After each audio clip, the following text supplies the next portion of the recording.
Boa noite a todos, saudamos a Igreja com a paz do Senhor Jesus. Aqui estamos mais uma vez para celebrar um culto ao nosso Deus.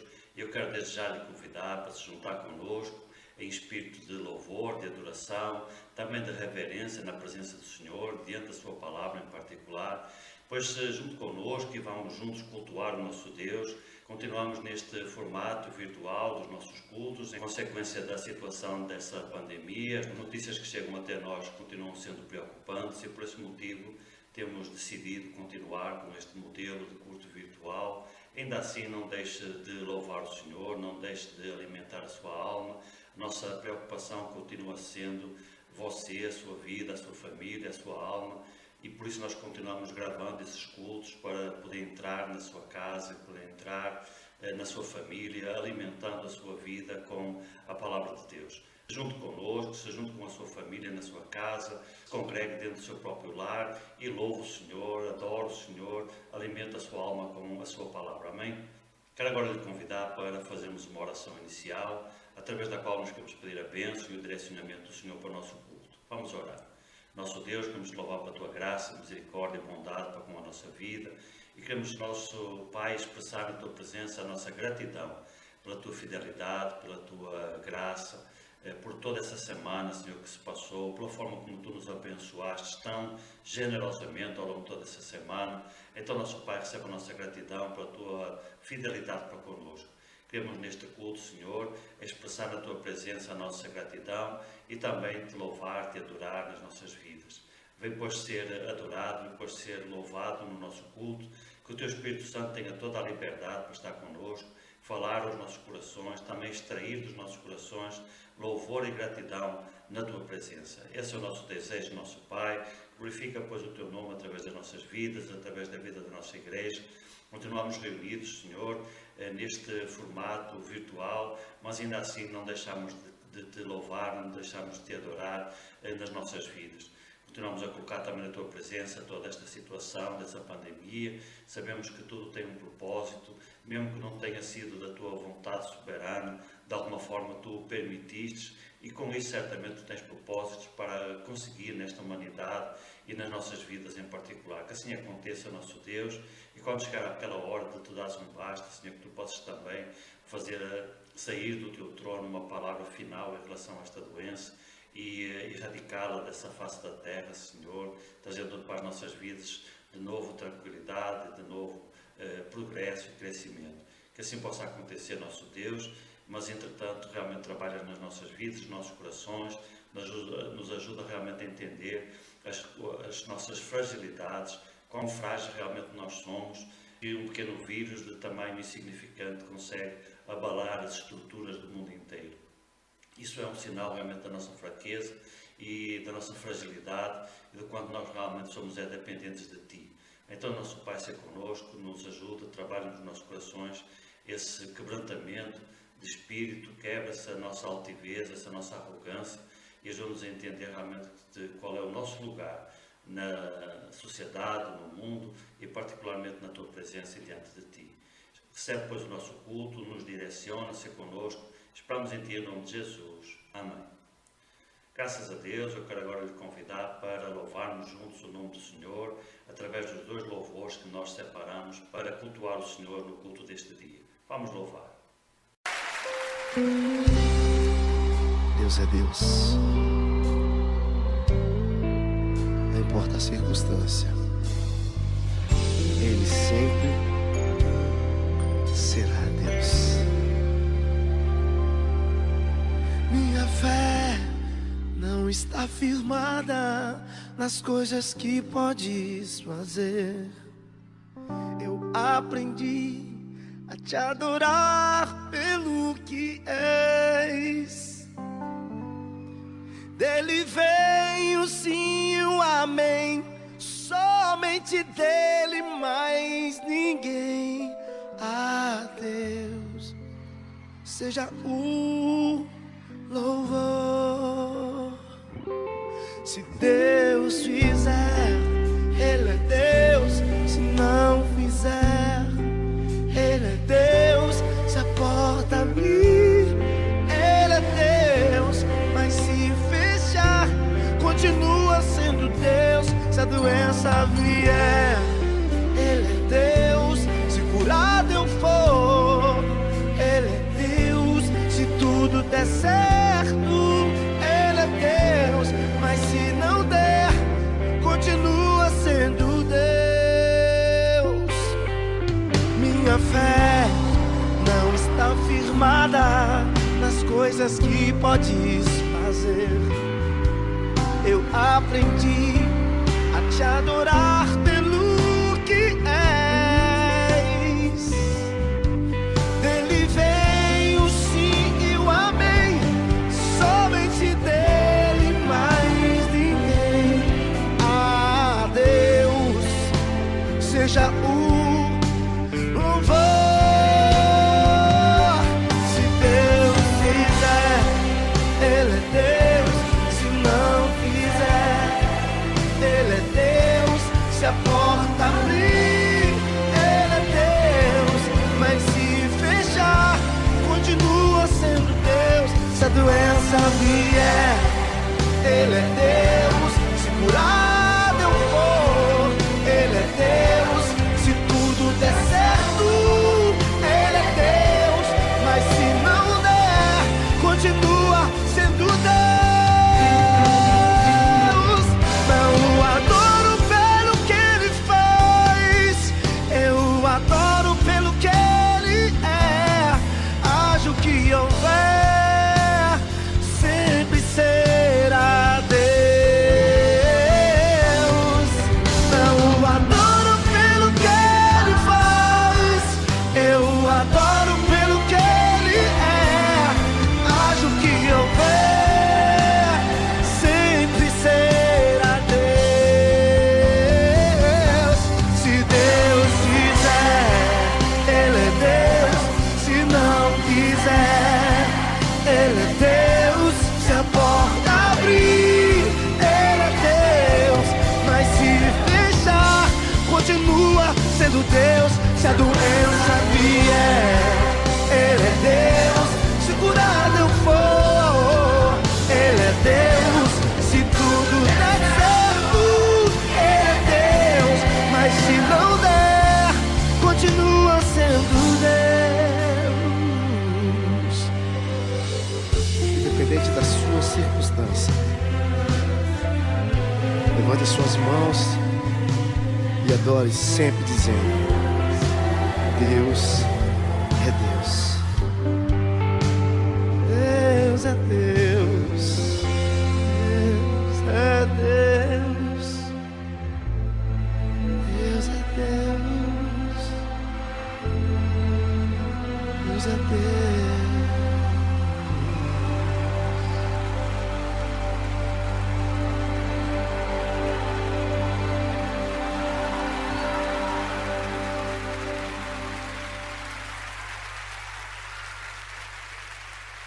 Graças a Deus, temos ainda um segundo louvor para compartilhar com você. Vamos continuar neste espírito de louvor e de adoração ao nosso Deus.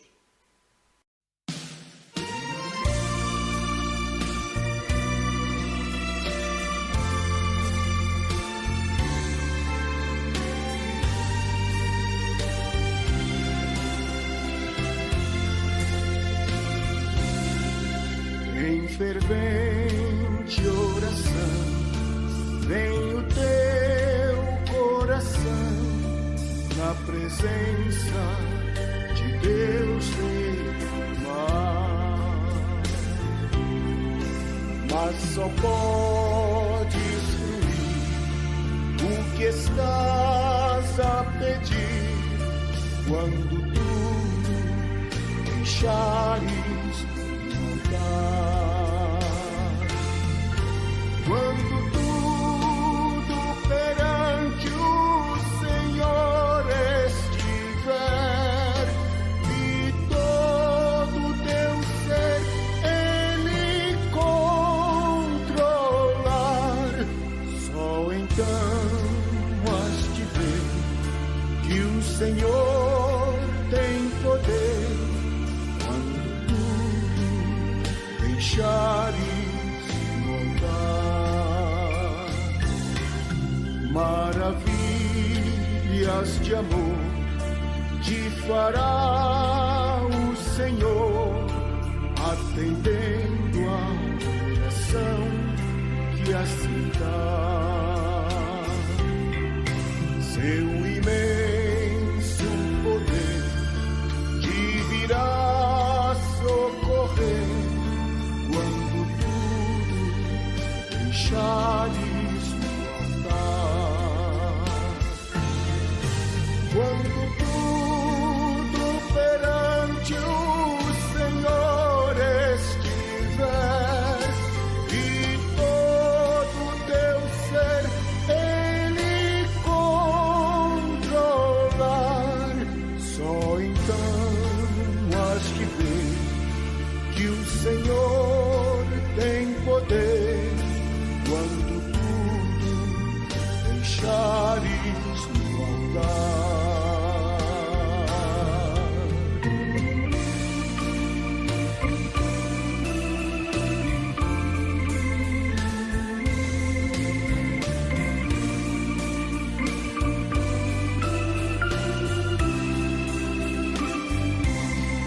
Se orares, porém, sem o teu coração, ter a paz que o Senhor pode dar. Foi por Deus não sentir que tua alma se abriu, tudo, deixando no altar. Quando tudo perante o Senhor estiver e todo teu ser Ele controlar, só então has de ver que o Senhor tem poder quando tudo deixares no altar.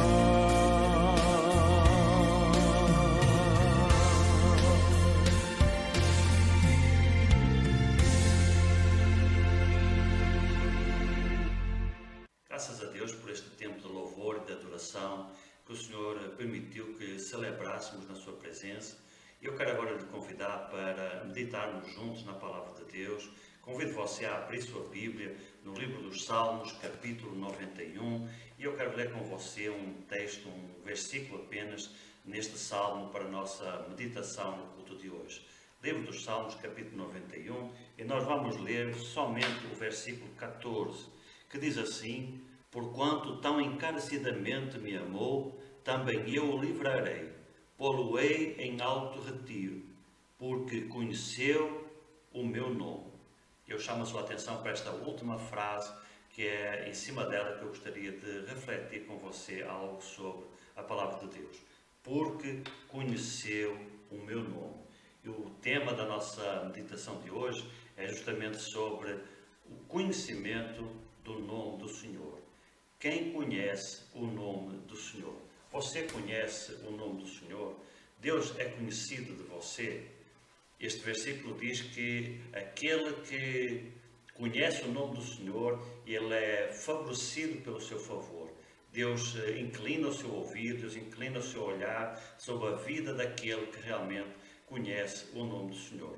Como nós dissemos, este versículo está inserido no Salmo 91. O Salmo 91 é provavelmente um dos textos mais conhecidos das Escrituras Sagradas, mais lido, mais citado das Escrituras, em consequência de ser um salmo de grande promessa, de grande consolação para as nossas vidas. Por esse motivo, ele é um salmo realmente muito usado em igrejas, é muito usado pelas pessoas para decretar promessa para a vida das pessoas.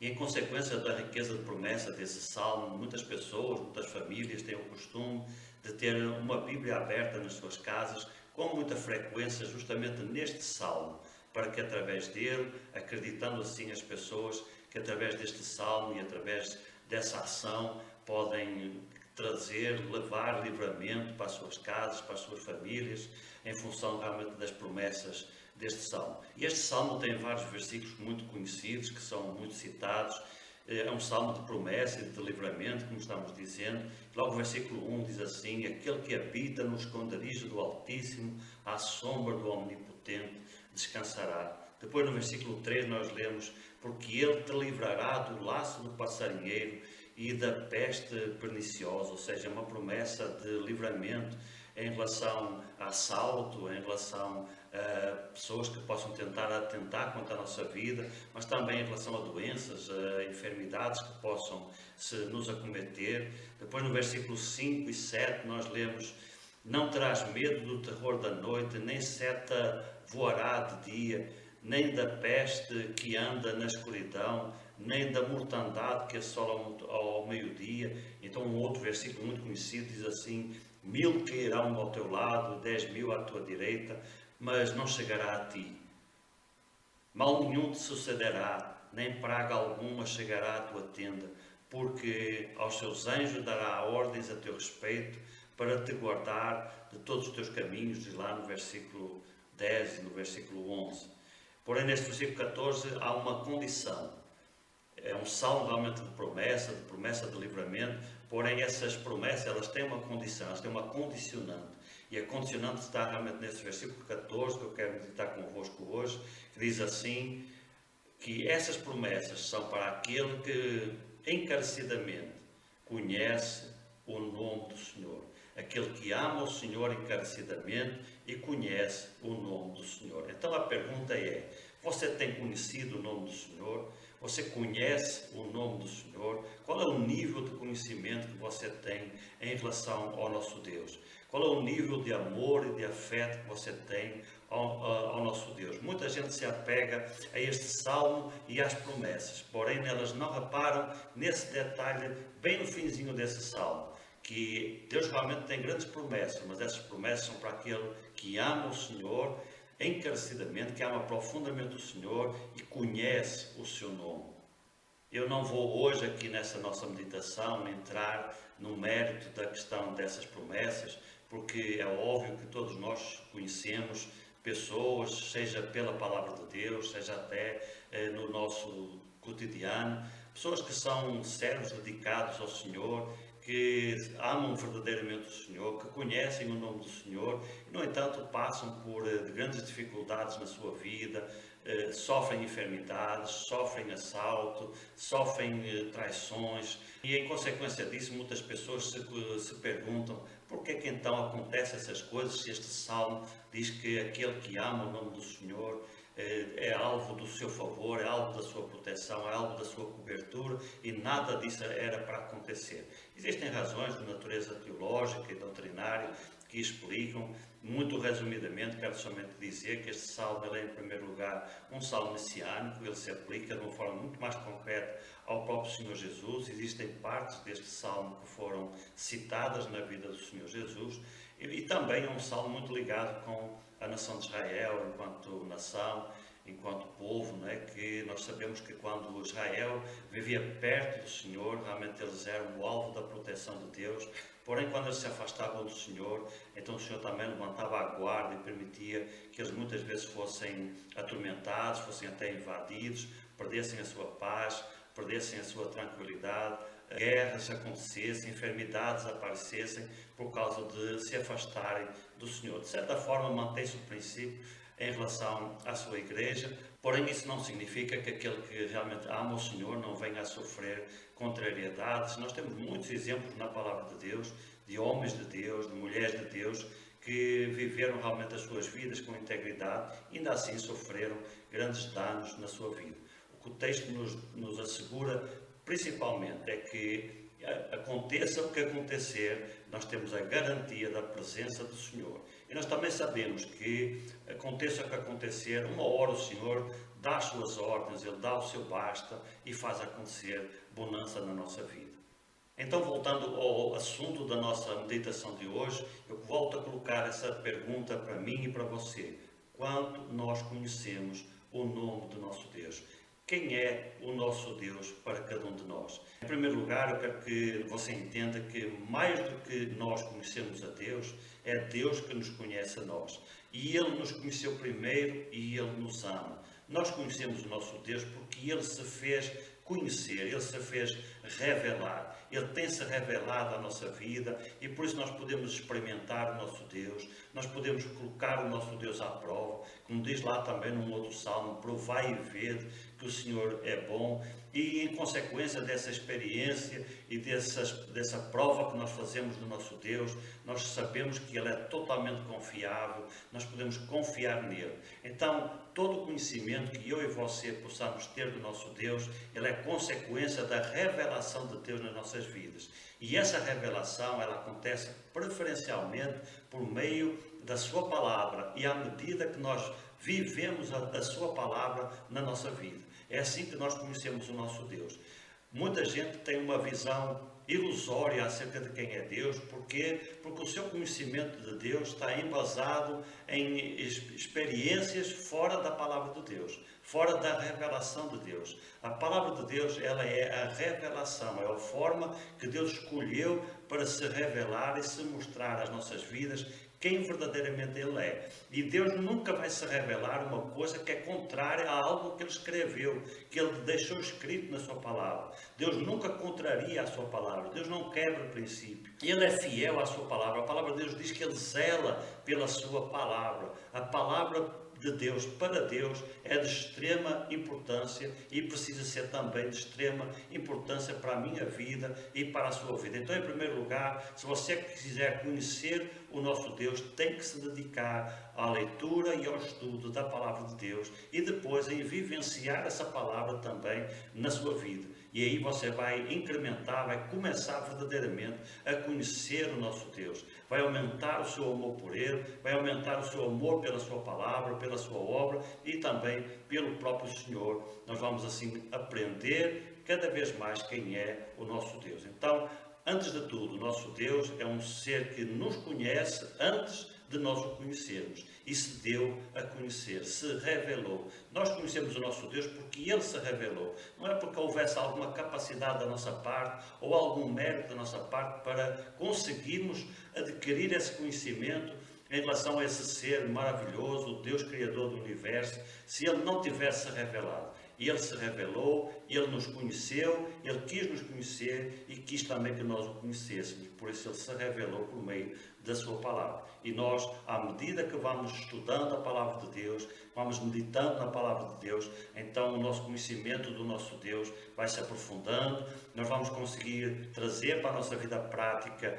esse conhecimento. Então, se Deus é assim, eu vou viver essa experiência com Deus e à medida que nós vamos experimentando o nosso Deus, nós vamos provando do seu amor, da sua graça, da sua misericórdia, da sua justiça também, da sua retidão, da sua integridade, que é um Deus que não negocia valores, é um Deus que não negocia princípios, porque Ele é totalmente íntegro e nós vamos aprendendo essas características, essas qualidades maravilhosas do nosso Deus. Então, em primeiro lugar, Deus nos conheceu primeiro, se revelou para que nós o pudéssemos conhecer. E a grande promessa maravilhosa que nós temos aqui nesse pensamento é justamente que Deus quer ser conhecido. Ele se revelou porque Ele quer que a gente o conheça. Ele deseja que cada um de nós conheça verdadeiramente o nosso Deus e tenha essa experiência de vida com Ele. Não é maravilhoso um ser infinitamente grande, infinitamente imenso, ter esse desejo de se compartilhar com seres tão pequeninos e insignificantes como nós,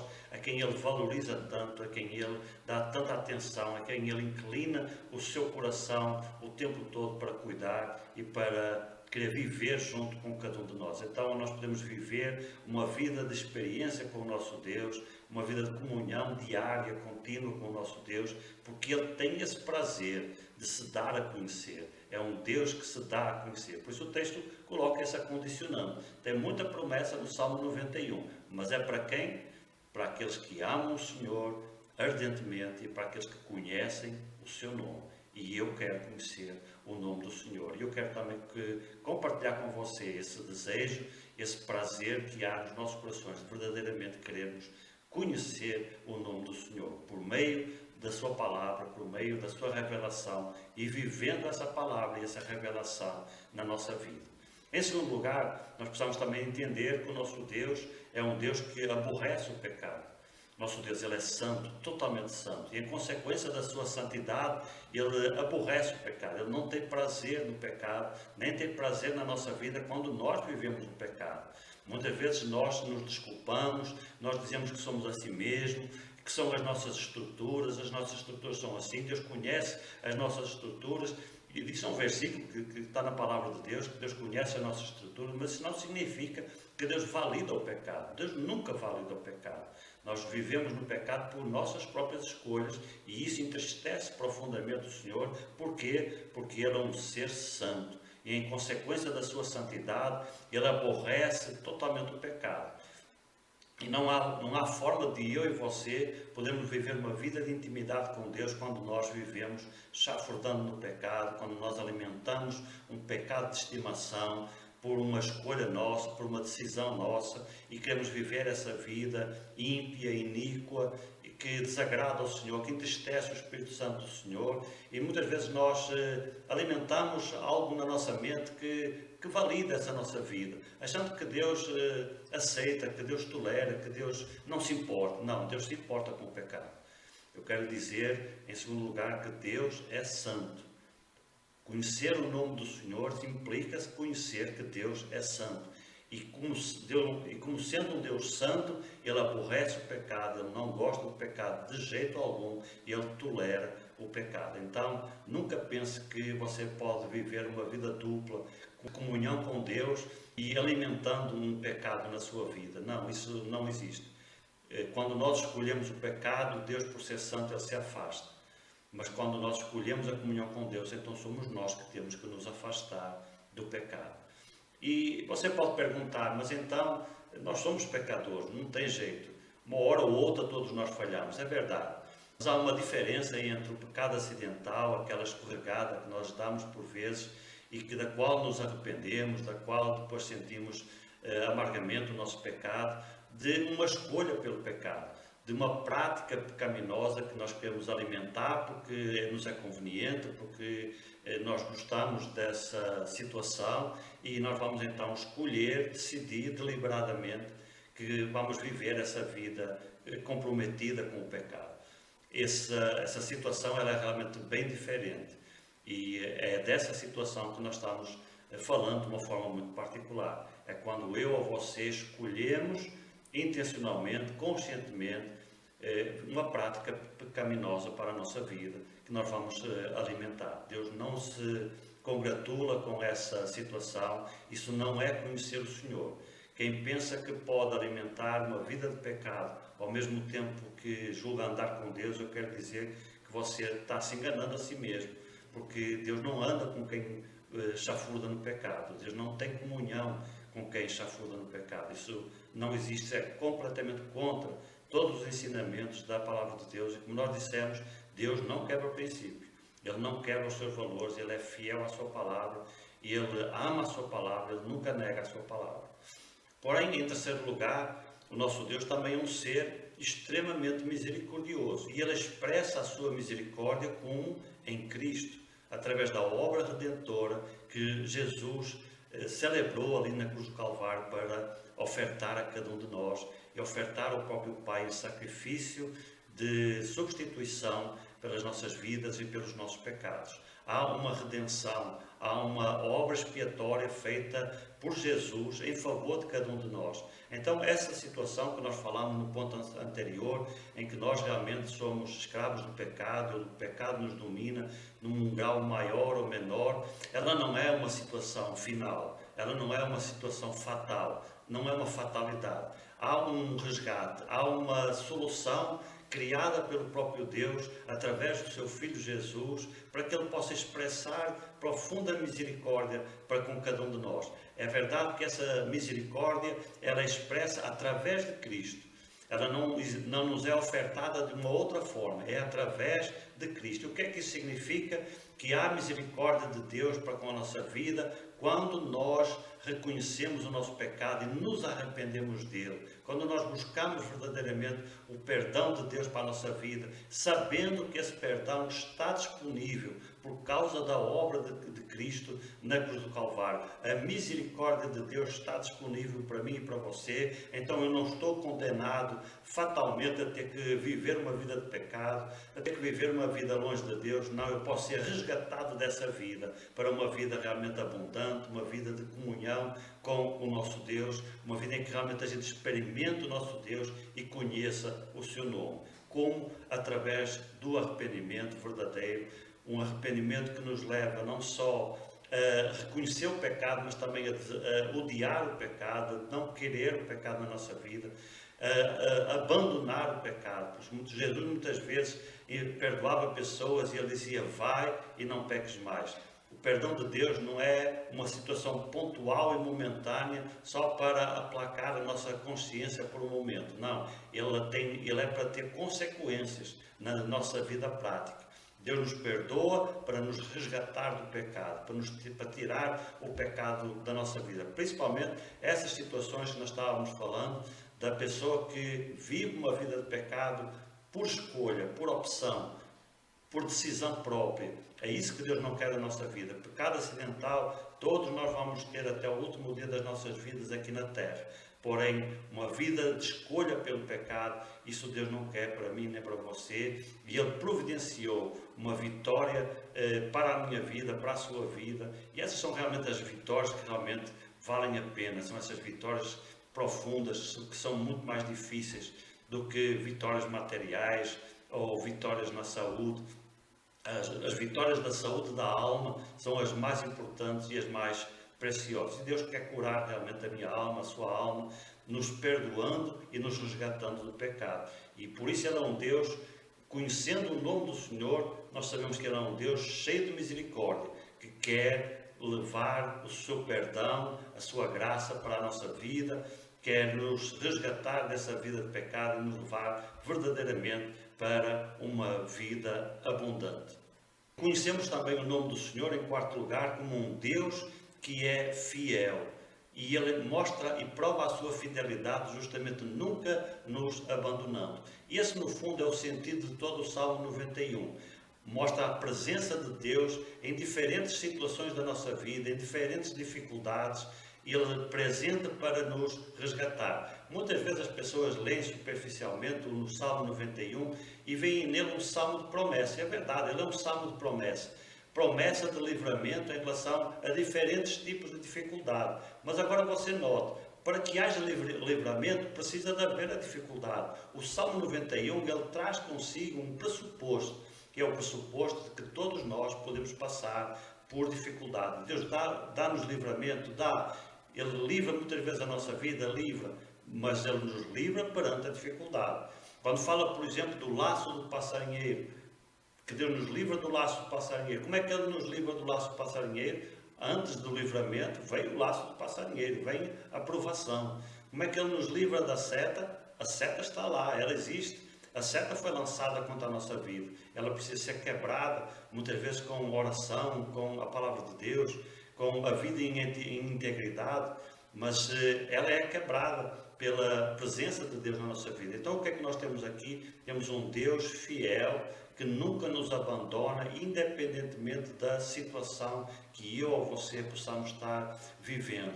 Possa ser uma situação de dificuldade, de provação, ou até uma situação já pós-libertação em relação a essas dificuldades. Deus sempre presente. Esta é a grande lição do Salmo. Aconteça o que acontecer na nossa vida, Deus é fiel. Ele permanece fiel a cada um de nós. Ele permanece fiel a si mesmo. Ele permanece fiel à sua palavra. Deus é absolutamente fiel. Mas principalmente Ele é fiel a si mesmo. Ele não pode negar-se a si mesmo, diz a palavra de Deus. E isso é muito importante nós entendermos. Quando nós falávamos há pouco que Deus não valida o pecado, é justamente por causa da sua fidelidade a si mesmo. Ele é fiel também à sua santidade. Por isso Ele não valida o pecado. Porém, Ele também é fiel em relação às nossas vidas. Por isso Ele não nos abandona. Como costumamos dizer com muita frequência, Deus aborrece o pecado, mas Ele ama o pecador. E Ele não abandona o pecador por causa do pecado. Às vezes, nós nos afastamos de Deus por causa do pecado. E o Senhor é obrigado também a se afastar de nós. Porém, não é essa a vontade de Deus para a nossa vida. A vontade de Deus é que Ele permaneça presente assim como nós também vivamos na presença do nosso Deus. E em quinto lugar, e para concluirmos, há uma promessa também para aqueles que conhecem o Senhor. O Senhor diz: pô-lo-ei em alto retiro. Pô-lo-ei em alto retiro.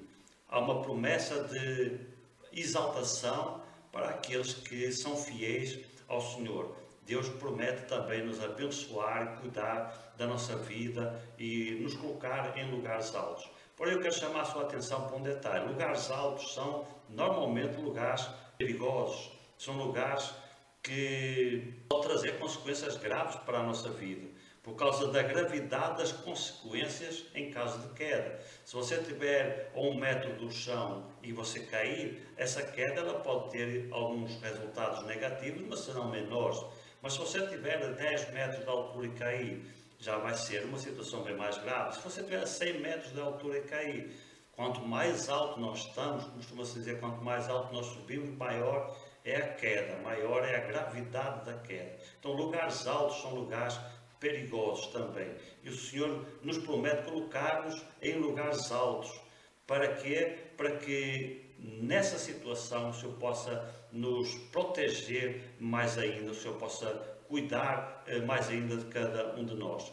O Senhor nos firmará, diz o versículo 12, e eles te sustentarão nas suas mãos, para que não tropeces com o teu pé em pedra. O Senhor promete que vai firmar cada um de nós. À medida que nós nos aproximamos de Deus, podemos dizer que a gente vai subindo na escada, na escala de intimidade em relação ao nosso Deus. Os perigos também vão aumentando.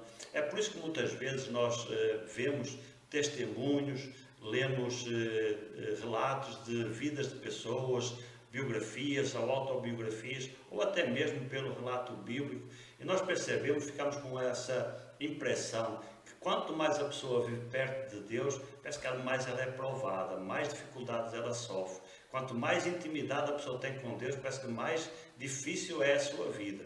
É justamente disso que nós estamos falando. O Senhor nos promete colocar num alto retiro, porém com o alto retiro vem as provações, vêm as dificuldades, o inimigo se levanta, ele não quer isso para a nossa vida, e por isso ele se levanta com ciladas, com setas lançadas, porém permanece a promessa do Senhor, e ele é conosco, ele nos firmará, ele cuidará de cada um de nós, ele nos protegerá, e não permitirá que cada um de nós vacile o seu pé, que cada um de nós tropece em alguma pedra e venha a cair, porque é a mão do Senhor, a mão poderosa do Senhor, que nos sustenta, que nos segura nesse alto retiro. Alto retiro pode nos falar também de grandes responsabilidades, o Senhor permitir, por um interesse da sua obra e do seu reino, que sejamos colocados sobre uma posição de autoridade para o seu serviço, com maiores responsabilidades, para uma liderança talvez. Se o Senhor permitir, nós sabemos também que esse alto lugar é também um alto lugar perigoso e precisamos muito da presença e da proteção do Senhor. O alto retiro pode nos falar também de comunhão com Deus. Deus nos separar para um lugar à parte para ter comunhão, para aumentar a nossa intimidade com Ele, o nosso relacionamento com Deus.